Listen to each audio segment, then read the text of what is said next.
Africa, what you reckon? Where you at or where you from? Giannis just pulling with everybody. As badly as you play, this game is winnable. Milwaukee better start paying attention now.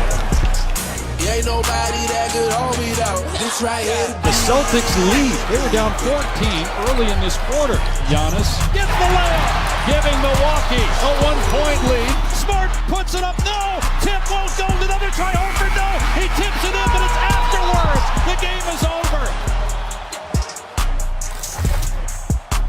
Saturday, Giannis put on a Herculean performance, 42 points, 12 rebounds, 8 assists. His sixth career postseason 40-point game took Game 3 103-101. A wild finish fell as the Celtics failed to convert a pair of attempts to tie the game in the closing seconds. A successful tip from Al Horford came just after the final buzzer sounded. Milwaukee takes a 2-1 series lead over Boston. Game 4 tonight in the Deer District. Jason Tatum shot 4 of 19 from the field in the loss. Okay, what is the bigger concern for Boston, JJ? Is it Giannis or is it Tatum?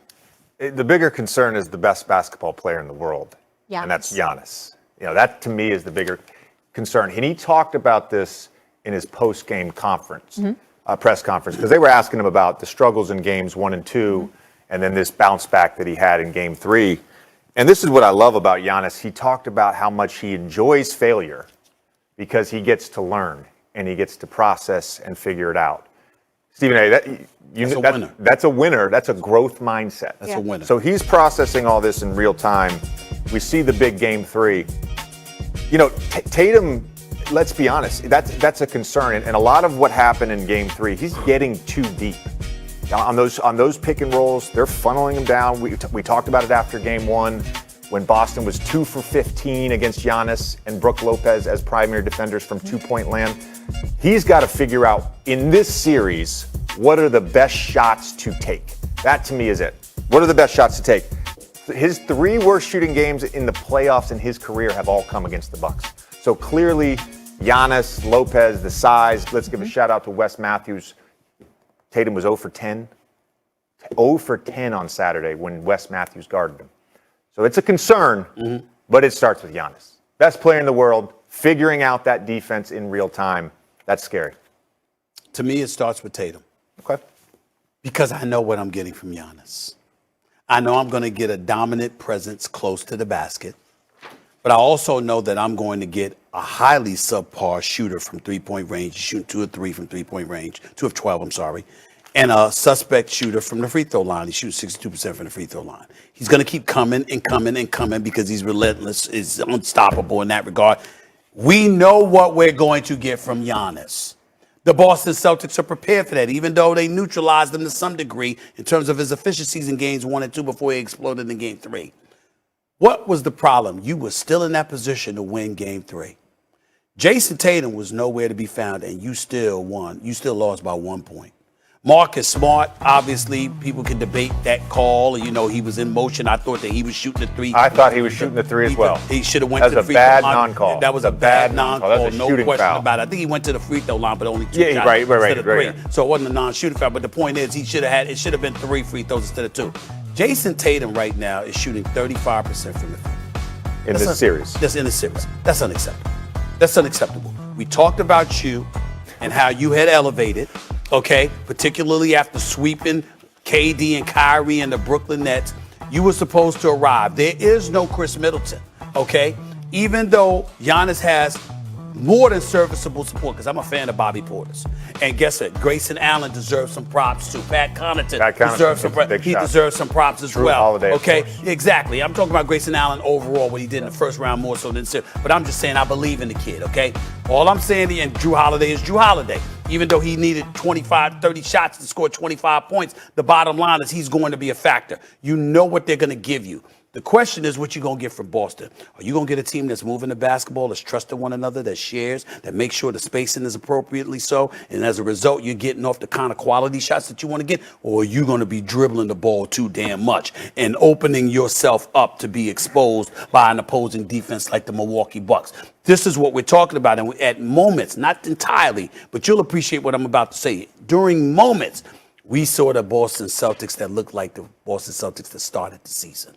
where just too much dribbling. Well, we talk about this in December. We talk about it all the time. We talk about it in December. You got to trust one another. Yeah. You got to move the basketball, and you got to create open shots for other people by your ability to move that basketball. They didn't do that enough in Game 3. The Boston Celtics season is on the line tonight. You lose this game if you're the Boston Celtics. You ain't beating Giannis 3 straight. I can assure one of the closest things to a guarantee in basketball is that Giannis ain't losing 3 straight. I know he got swept a couple of years ago. He ain't going through that again. You're not sweeping him. If he figured out a way to beat you 2 games, he'll figure out a way to beat you at least 1 more. You ain't winning 3 straight on Giannis, so you better win tonight. Otherwise, the Boston Celtics are going home.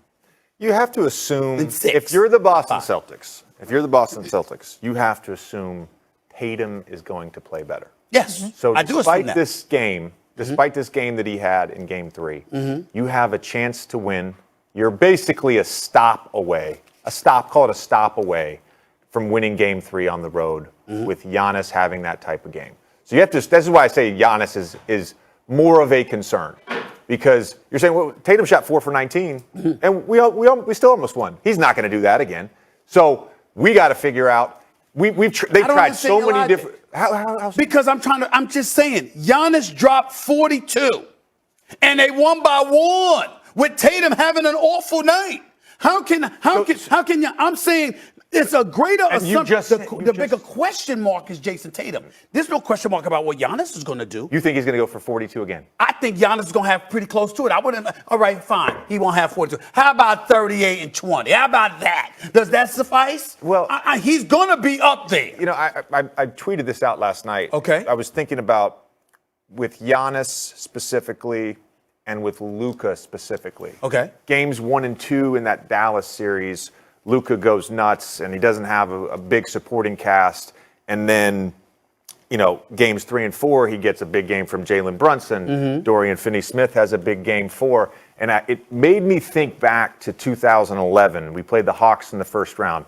The year prior, we had beat the Hawks. I think it was the largest average margin of victory. We swept them 4-0 in the second round. We won every game by 25 or more. And they played defense like they had played all year. They tagged Dwight Howard on the roll. They double him in the post. And we just carved up their defenses. So then the following year, when we played them in the playoffs, they basically let Dwight go one-on-one. They played all pick and rolls, 2-on-2. They stayed home at our shooters. It completely threw us off their rhythm. They beat us in Game 6. Okay. And I think, obviously, Luka is not Dwight. Giannis is not Dwight. Different players. But I do think there's some validity, or at least trying to, we're going to put our best defender on this guy. He single-handedly can't beat us. This is basically the strategy the Bucks used in Game 7 last year with Kevin Durant. Okay, and I'm going back to a very generic position. What you saw from Giannis is not far beyond the pale. You can anticipate something like that is coming your way when Giannis steps on the court against you. You don't expect the Jason Tatum to be 4-19, 0 of 6 from three-point range, finish him with just 10 points. And despite him playing that way and Giannis doing what he did, they won by 1. I'm saying Jason Tatum is the key. Because if Jason Tatum shows up, and I should say Jason and Jalen Brown. Well, he's the key, but the question was, should the Celtics be more concerned about Tatum or Giannis? They should be more concerned about him because, again, even though we might not anticipate him doing that, guess what? Just a mere 20 points ain't going to do it for Jason Tatum. Jason Tatum got to step up. You got to step up and be the star we know you can be because you are going against a superstar in Giannis, who's a locomotive. I mean, a legitimate, bona fide basketball version of the personification of a locomotive in basketball parlance. That is Giannis, constantly coming downhill. You got to find a way to offset that with what you bring to the table. Because I know that Udoka's going to do something. Whether you blitz him, get the ball out of his hands, whether you meet him at half court, do whatever it is that you do to stop him from going downhill. Giannis is still going to find a way to get his. Are you going to get yours? That is my question. And Jason Tatum has to answer that call. It's a valid question. And I'm not saying my logic is right or wrong. And I'm not saying your logic is right or wrong. Okay. I'm saying our logics are very different. Okay. Our logic thinks. So who's winning tonight? Tell me. Who's winning and tonight? I'm saying my logic is undeniable. iRobot, okay? Will Smith. I'll Actually, say I'm his not gonna name in a have you give positive me way the today. picks yet. My logic is undeniable. Who's I winning am tonight or right. the series? No. We'll wait. We're going to wait on that. We're going to wait on I'm that. right about that. Jason Tatum got to step up. Oh, you're right on that. All right. If I'm Boston, I'm more concerned about him than I am about Giannis. Step up. You gotta listen. Jason Tatum and Jaylen Brown doing what they do. Boston wins this series. All right. They don't You're do what they're supposed to do. convincing him. They lose Go. this series. Okay. Still to come on first take. Right. Down Logic's the undeniable. stretch, Logic's we undeniable. come on the NBA postseason with the